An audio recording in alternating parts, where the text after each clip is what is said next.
गुरु प्यारी साध संगत जी, राधा स्वामी जी, कभी आपने गौर किया है कि हम हर रोज कितने व्यस्त रहते हैं?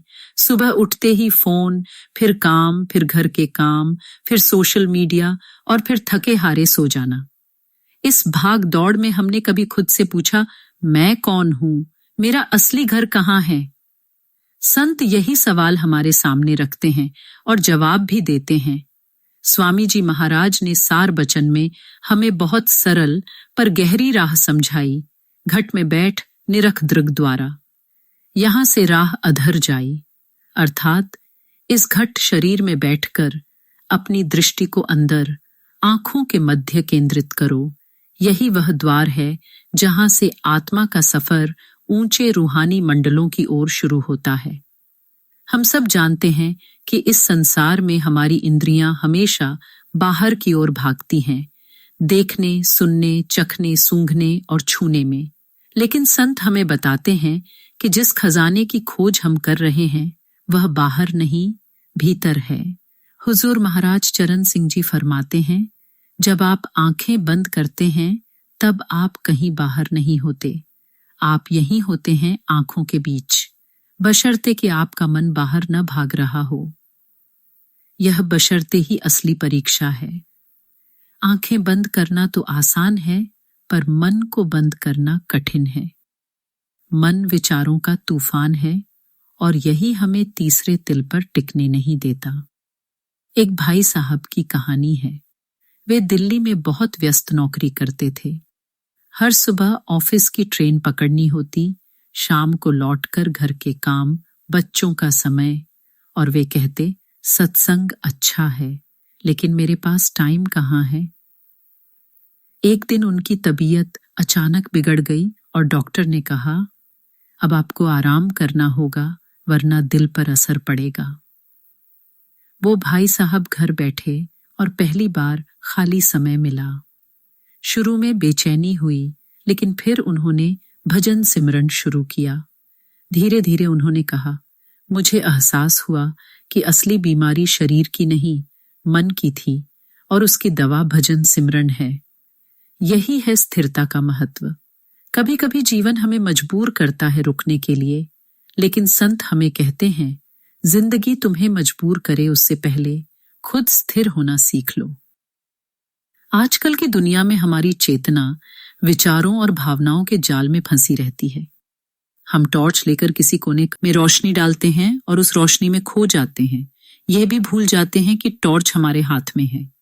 उसी तरह हम विचारों में ऐसे उलझ जाते हैं कि यह भी भूल जाते हैं कि मैं विचार नहीं हूं, मैं आत्मा हूं जो मालिक का अंश है। भजन सिमरन का उद्देश्य है इस टॉर्च की रोशनी को बाहर से हटाकर भीतर तीसरे नेत्र के केंद्र पर ले आना। महाराज सावन सिंह जी फरमाते हैं, कामयाबी की कुंजी मन को स्थिर रखने में है। जितना मन स्थिर होगा उतना आप नाम के खजाने के नजदीक होंगे। पर मन को स्थिर करना सिर्फ आधा काम है। तन की स्थिरता भी उतनी ही जरूरी है। जैसे पानी का गिलास हिलाने के बाद उसे स्थिर रखने पर भी पानी में लहरें बनी रहती हैं, वैसे ही भजन सिमरन में तन की छोटी सी हरकत भी मन में लहरें पैदा कर देती है। इसीलिए संत महात्मा कहते हैं, आरामदायक सीधी पीठ के साथ बैठो, शरीर को स्थिर करो ताकि मन भी स्थिर हो सके। एक जैन गुरु ने अपने शिष्यों को आंखों पर पट्टी बांधकर तीर चलाने को कहा। उन्होंने खुद भी पट्टी बांधकर तीर चलाया और तीर निशाने से चूक गया। शिष्य सोच रहे थे कि गुरु अंधेरे में निशाना लगाना सिखा रहे हैं, लेकिन गुरु ने कहा, मैंने यह सिखाया कि लक्ष्य से ध्यान हटेगा तो तीर कभी नहीं लगेगा। भजन सिमरन भी ऐसा ही है।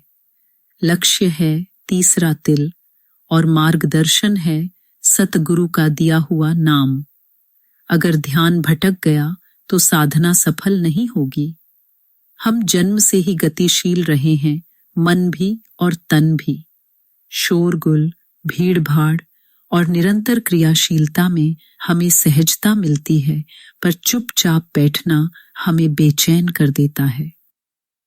फ्रांसीसी विचारक ब्लेज पास्कल ने कहा, मानवता की सभी परेशानियों की जड़ ये है कि वह एक कमरे में अकेला चुपचाप नहीं बैठ सकता। ध्यान का मार्ग धैर्य चाहता है। धीरे धीरे अभ्यास से तन और मन दोनों वश में आते हैं, और जब दोनों स्थिर हो जाते हैं तब आत्मा शब्द से जुड़ती है, वही अमर शक्ति जो सृष्टि का संचालन करती है। बाबा जी, मैं बैठता हूं तो 2 मिनट में मन भाग जाता है, क्या करूं? बाबा जी मुस्कुराकर कहते, जब बच्चा चलना सीखता है तो गिरता है, पर गिर गिर कर ही चलना आता है। तुम बैठो, मन भागेगा, फिर पकड़ो और लाओ, यही अभ्यास है। अगर मेरे पास टाइम कम है तो क्या फायदा?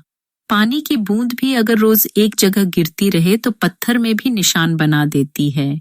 समय कम हो लेकिन रोजाना हो, यही ताकत है। ध्यान करते समय शरीर क्यों हिल जाता है? जैसे पानी के गिलास को हिलाने पर लहरें उठती हैं, वैसे ही तन की हरकत मन में लहरें पैदा करती है। तन को स्थिर करो, मन अपने आप शांत होगा। मान लीजिए आप रोज सुबह 10 मिनट का सिमरन करते हैं।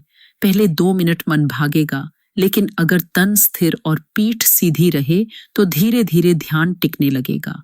जैसे जिम में रोज एक्सरसाइज से मसल बनते हैं, वैसे ही ध्यान का मसल भी रोज के अभ्यास से मजबूत होता है। स्वामी जी महाराज आश्वासन देते हैं, घाटा तोड़, काल मति मोड़ो, कर्म काट, ऊंचे जाई। अर्थात भीतर की घाट, मन के घाट में जाओ, काल के भ्रम से हटो, सुमिरन के द्वारा कर्मों का नाश करो और ऊंचे रूहानी मंडलों में पहुंचो। सतगुरु हमें यह मार्ग दिखा चुके हैं। हमें सिर्फ इतना करना है, तन को स्थिर करना, मन को एकाग्र करना और नाम से जोड़ना। गुरु प्यारी संगत जी, भजन सिमरन कोई साधारण काम नहीं, यह आत्मा की वापसी की यात्रा है। बाहर की दुनिया में जितना समय और ऊर्जा हम लगाते हैं, अगर उसका थोड़ा सा अंश भी भीतर लगाने लगें तो हमारी रूहानी उन्नति अवश्य होगी। साध संगत जी, स्थिरता कोई विकल्प नहीं, यह जरूरी है। तन को स्थिर करो, मन को स्थिर करो और सतगुरु के दिए नाम से जुड़ जाओ। बाहर की दुनिया आपको थकाएगी, लेकिन भीतर का नाम आपको घर पहुंचाएगा। स्वामी जी महाराज का यह वचन हमारे लिए प्रेरणा बने। समझ समझ पग धर भाई, अर्थात सोच समझकर ध्यान पूर्वक एक एक कदम साधना में रखो। राधा स्वामी जी।